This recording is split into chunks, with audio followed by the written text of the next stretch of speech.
Again, so impromptu Facebook Live here.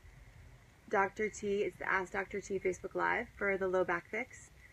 I am in sunny San Diego, North Park, in my side yard, right by my garden.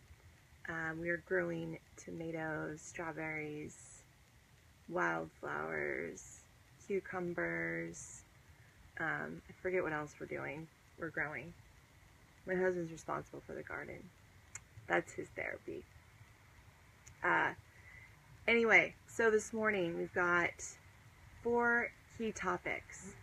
Hey, good morning, Nathan. Nice to see you. How's Miles? So Magnus is inside feeding right now with my husband. Hey, Molly. Nice to see you. Good morning, top of the morning to everyone. Drinking my first cup of joe. Probably have one more a little bit later this morning. Covering 4 topics today. There's 3 of them are questions that I got over the course of the last week, 2 weeks. The first one is on sleeping position. What's the best sleeping position? The next one was on an L5-S1 herniation and sciatica and when to return back to full duty as a civil service officer, police officer, firefighter. And the third question was, if you're in pain all the time, how do you know if it's good pain, bad pain? Is there good pain? Especially with the training program or just daily movements. And then the 4th topic and last one is just taking responsibility for your healing in your life. And I've been doing my cat. You might see Dexter, my cat, walking around. Or his arch nemesis, Napoleon, or Thor. quite the neighborhood of cats. Dexter, Napoleon, Thor, Hercules just died, and then we have Puff, the amazing Puff across the street. So, constant cat drama in my neighborhood. This whole concept of taking 100% responsibility for your life has come up with me many a times in my life when something has happened, both personally and professionally. It's really easy to place blame on someone else or not take responsibility, but really all the outcomes that you have in your life, you kind of have to look at you and what could you do to change your outcome. And that's sometimes a harsh reality, but also a good look in the face to say, all right, what do I need to do to change to make my life what I want it to be? So we will, if there's any other questions that come up during this 20-minute conversation, let me know. It might even run a little bit longer than 20 minutes, but I'm going to be still doing these every other week. The time may change and day may change, but we'll make sure to tell you guys about it. So the first thing, cheers, little sip of coffee, is sleeping position. So I had one of our low back fix members ask about sleeping position. So the best sleeping position for your spine is on your back. So it's the least aggressive on the spine, least amount of stress to the vertebral body, and you just, lay on your back. You can put a pillow underneath the knees to give you some support, but basically lay on your back is the best. So mobility-wise, Dr. Kelly Starrett has a test for the sleeping position, or to know if you have a good mattress, that is. So you lay on your back and cross your legs. And if you have to move within 3 minutes of doing that, that means you probably need a new mattress. You want to be comfortable if you were to cross your legs. That being said, take that another step, just lay on your back in general. If you feel like you have to move within 3 minutes, then you definitely need a new mattress. So first position, lay on your back, maybe with a little support underneath the knees. The second position is lay on your side. So you're going to lay on your side, put a pillow underneath your head so your neck isn't falling this way or this way. It wants to be straight. Put a pillow between your knees. I put a pillow sometimes tuck it under my back, especially parents out there and you moms, like if you're feeding your child on your side, putting a pillow behind your back is nice so you guys can both kind of face each other and fall asleep. or I put a pillow on the front. So if I feel like I'm going to fall forward, which is oftentimes my position that I'll fall into, I put a big, like, kind of a body pillow in front of me, and I'll hug that. So a pillow underneath my head, on one side or the other, a pillow between the knees, and then I hug a pillow in the front, unless I'm feeding my child and it's a pillow behind my back. So those are the two best positions to sleep in. Sleeping on your stomach is not the best position to sleep in at all. So side, back. Nathan, awesome. Miles is teething and slobbering and doing yeah, that's good. Okay, so Magnus, my son, is also slobbering a ton now. Not teething yet, but starting to roll to his side and probably eventually his stomach, which is nuts. So thanks for letting me know. He's so cute, Nathan. You got a little athlete there. Okay, so second question was about sciatica, and there's a police officer wrote in and said he had an L5-S1 herniation and is dealing with sciatica and is not on full duty yet and wants to know when he can go back to full duty. And so I didn't get his name, but I don't believe we're working with him yet. However, my suggestion for anyone out there with a herniation and sciatica-like symptoms, because sciatica is a symptom of something like a bulge disc or herniation. It's basically leg pain, nerve-related leg pain. My suggestion is to find out the cause. You need to find out the cause of where your pain is coming from and where the sciatica is coming from. The L5-S1 herniation is the problem, but not the cause. So the problem area is, yeah, your low back, that L5-S1 herniation. But the cause of that herniation, where did it come from? Did it come from missing rotation in your hips? Did it come from missing rotation in your thoracic spine? Did it come from missing extension or flexion? Did it come from just having a weak low back or weak abdomen? Is this something that's been going on for a while? So these where it comes from and where the cause is going to come from getting a really good physical examination. And for this individual who is needing to go back to become a police officer, I would recommend he goes to see someone in person. He's a movement specialist. Look on the Mobility Wide platform. If you're in San Diego, come see us at Movement RX. But if you're on the Mobility Wide has a good practitioner list of, if you're not in this state, if you need to find a good movement person, movement-based physical therapist or practitioner, look online there. In conjunction with those, so they're going to help you determine, okay, are you fit for going back to becoming a full-time police officer? Because I can't do that online, and that's not something the program is designed to do. What I can tell you the program, our low back fix program is designed to do, though, is help you understand where your limitations are. So let's say you do go to a movement specialist, talking to this individual who's a police officer, and they do an evaluation of you. Well, doing the low back fix program, you're going to take yourself through an evaluation too. And you're going to be able to compare notes. And most likely you're going to come up with the same results of, okay, I'm missing rotation. I'm missing rotation in my hips. I'm missing rotation in my mid-back. While I'm unstable in my low back. And then they're going to prescribe you very individualized things to do for that. The program is going to give you a movement-based approach to healing your body. So we're going to take you through an assessment too. We're going to give you a movement-based approach, which is as individualized as it can get with an online program. It is a very movement-based, fixing movement pattern-based program.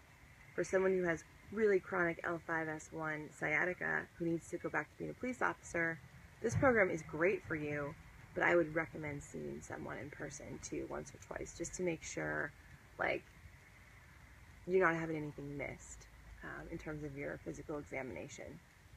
So I've seen, some of the people that are on our low back fix program I've seen in person once, maybe twice, and then I've recommended them to go on to it because now I know that a movement program like this will be good for them.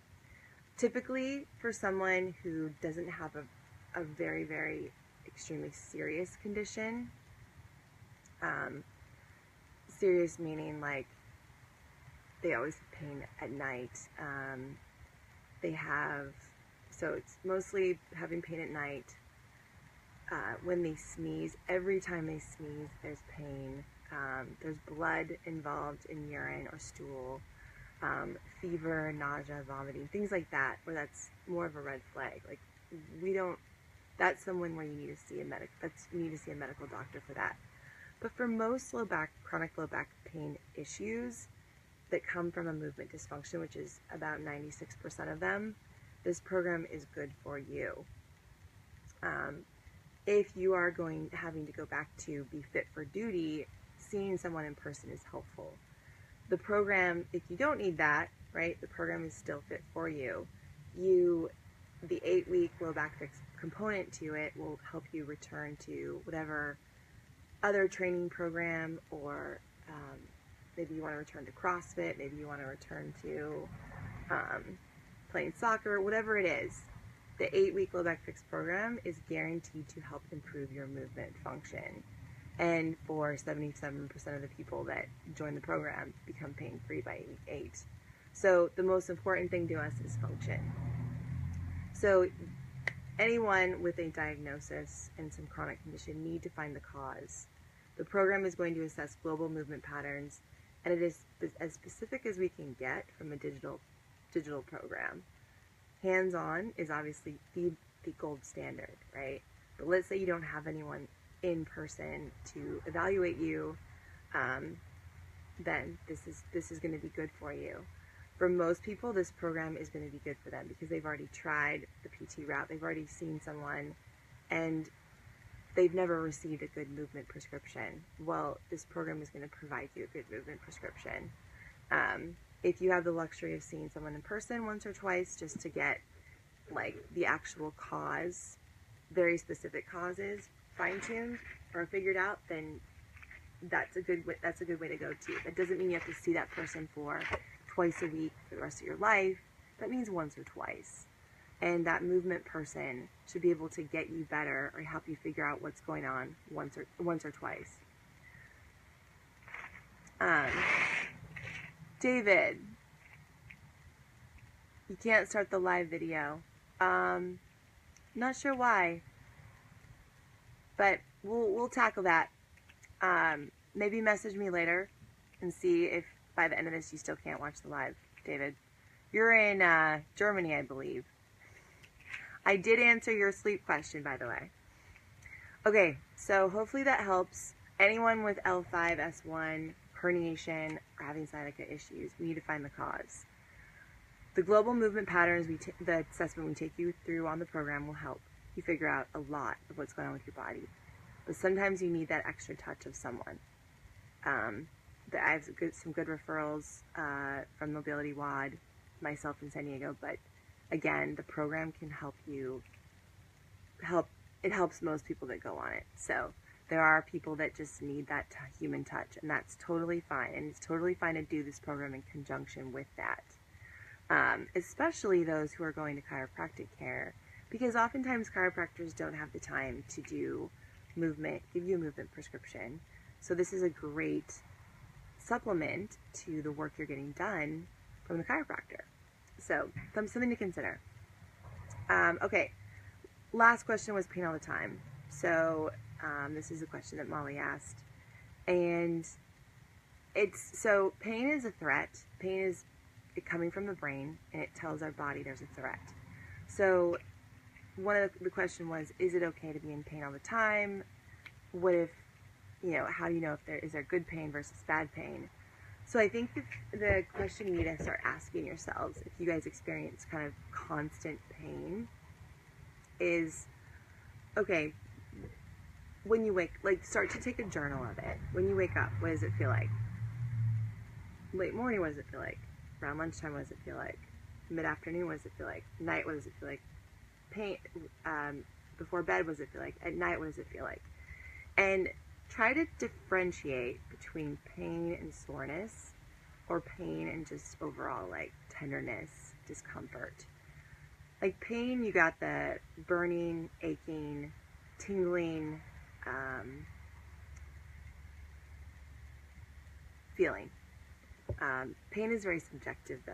So I think the thing to think about is, okay, am I achy? So for me, I'm not in pain, but when I wake up, I feel very stiff and very achy.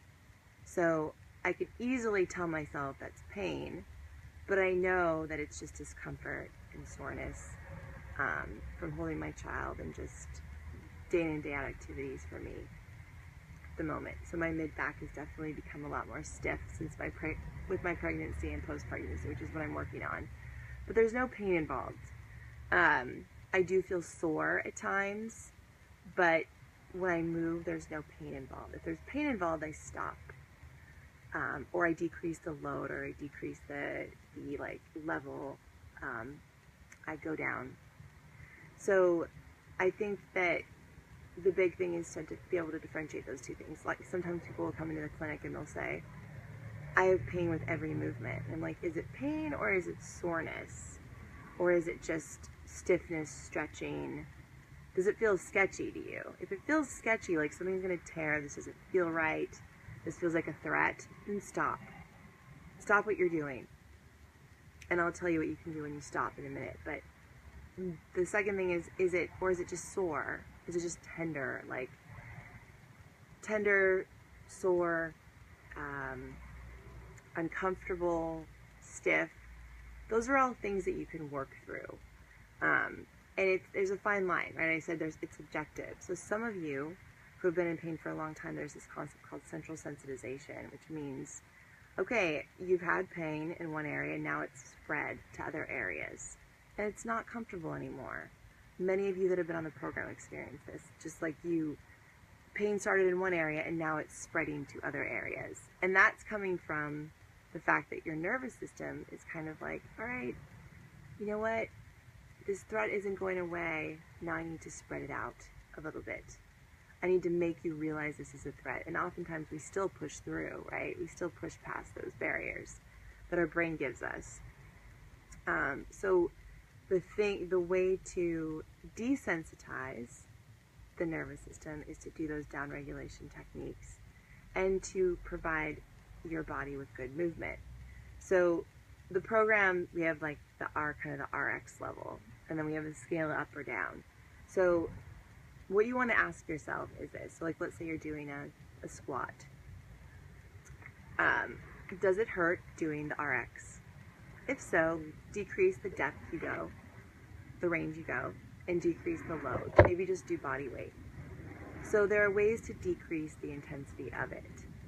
So see if you can decrease. So if you're in pain and you're like, no, this is legitimately hurting my knees, my hips, my back, even with all of like paying attention to the videos and the cues. Okay, so decrease the load. Take the load off completely, actually. Decrease the depth of how far you go. Try those two things first. The next escalation of force would be to decrease the stability requirement. So hold on to a rig or something sturdy when you squat, for example. The third escalation of force, third or fourth escalation of force would be lay on your back and do something similar to a squat, but in a supine position, we call it, like glute bridges that we prescribe on the program. So first is take the weight off. Second is decrease the depth. Third is hold on to the rig. Fourth is lay on your back and do some kind of hip lift or glute bridge. That's for a squat movement. Now on the program, we've designed it to be scalable, like I said, up or down. So there's a list of movements that you can do if like the RX one in the video isn't working for you. But remember, the first thing is always take the weight off. Just do it body weight, totally fine. And see if we got a hummingbird in the garden, that's awesome. So just see if any of those movements, like pay attention, like journal all the movements that cause you pain. And then with taking the load off, does it still cause you pain? Okay, next escalation of force is decrease the depth. Does that still cause you pain? Next is, okay, I'm going to hold on. I'm going to decrease my stability requirements and hold on to something, support myself with something, like a tactile cue, like a wall or a rig or something like that. And the fourth would be laying on your back or, on your side, or using one of the scalable options. It's not in the same plane of motion you were just moving in, which is the upright torso.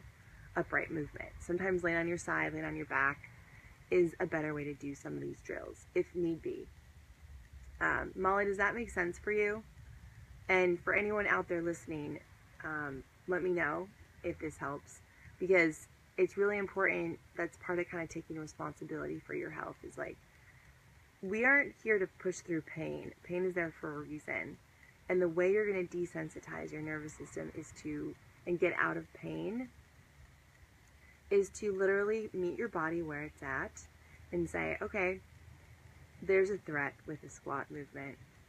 I need to change my squat movement, decrease weight, depth, maybe even angle, support myself a little bit more to make it feel good. And you'll progress back to doing a regular squat with weight at some point. You will. But you need to start somewhere. And somewhere might not be the RX that we prescribed. It might be, might have to scale back a little bit. But that's okay. Your goal will be to get to that RX level at some point. But that's kind of taking ownership of your health and saying, all right, I'm going to listen to this pain. I am going to do the escalation, decrease the stability requirements, do the things that Dr. T said to make the movement feel better. And then, which are basically principles of scaling, right? Decrease the stability requirements, hold on to something, decrease load, decrease depth, things like that. Make sure you're really warm when you go into the exercise versus cold. Do those things to see if you can provide yourself with a good movement workout, movement training on the low back fix, so that you do feel good. And then as you get better with the movements, the pain is going to become less and less as you start to push it more and more. So that's the whole aspect of central sensitization, how to get out of it, is taking care of the cause, obviously, and then giving yourself an appropriate progression of movement. The movement progression on the program is pretty good in terms of the speed of it, the speed of progression. It's not fast at all, and that's for a reason, right? Most of us need to learn how to slow down, and most of us need to learn how to take a step back on some drills and intensify some drills or some movement patterns. But the program really teaches you to pay attention to your body. And some of you do it in the first week really well, and some of you it's going to take freaking 12 weeks to do. It's okay. So the last thing is, taking ownership of your life. So there's this awesome book that I've been reading, Jack Canfield. I'm not reading the whole thing because it's huge. The Success Principles. I just like the first chapter right now, especially because it's just take 100% responsibility for your life. You must take responsibility. You cannot change the circumstances, the seasons, or the wind, but you can change yourself. By Jim Rohn. He's one of America's most famous business philosophers. So, like I said in the beginning, whatever outcomes you have in your life right now, you are responsible for all of those. You can't put blame on other people. You cannot make up excuses. What else does he say? Oh, so one of the formulas he has here that I like is event plus response equals outcome. So you are essentially responsible for, even if it's a business experience you have, or an experience with a spouse or a kid, if you take 100% responsibility for the outcomes, then you're most likely going to think a little bit more about, one, how you move, one, how you treat other people, because often how you treat other people is how they're going to treat you back. Maybe considering how you speak to other people, or how you face a situation. Maybe you faced a situation as a victim many a times, and that is not going to provide you very good outcomes if you do that. They did this to me, this happened to me. Those are more victim type approaches versus saying, okay, I can make this situation better. This didn't just happen to me. I was in not a very good situation. I could have avoided it. I'm going to do it better next time. With your own health and doing this program, think about it as, all right, I'm taking responsibility. I'm going to learn about myself as I go through this 8-week long process of learning about my movement. I am not going to be a victim of, woe is me, this sciatica, this herniation, this disc is kicking my ass, this happened to me. For some people, there definitely is a trauma that happened, something they could not control. But a lot of these injuries, you guys, we can control and we can fix ourselves. So start to take control of that SI pain, that herniation, that disc bulge, and say, I got this. I'm going to learn about myself, and it is going to be a process. It might be a year. It might be 8 weeks, right? It might be 12 weeks. I don't know for you. But at least know that by you searching for answers and you finding us, you're going to find a way out of your pain, and you're going to find a way to improve function because you want to learn. You have to take ownership of your life to do this program. If you don't take ownership, you're not going to do well on it. So I hope that leaves you guys ready for the day, ready to kick ass of the day, take ownership of your life, know that you can heal. You just might be slower than the person next to you, but that's okay because this is your life, not their life. Don't need to compare yourself to other people. You got this. And apply that to your family life too and your business life. I definitely had to do that. There are times I definitely want to play the victim. And it comes back to bite me in the ass most of the time. So with that, you guys, let me see if there's any other questions. David, hopefully you were able to log on. Really good hanging with you guys this morning. 2 weeks, we'll do another one. Not sure what day or time yet. We'll make sure to let you know. Hey, Deep. And have a great day from sunny San Diego. And Molly, oh yes, I wanted to make a note here. For any of you guys listening, or gals, who want to sign up for a call and talk to me about your situation or condition, I might be able to point you in the right direction. Molly is going to post my schedule and Andrew's schedule on Acuity, from Acuity.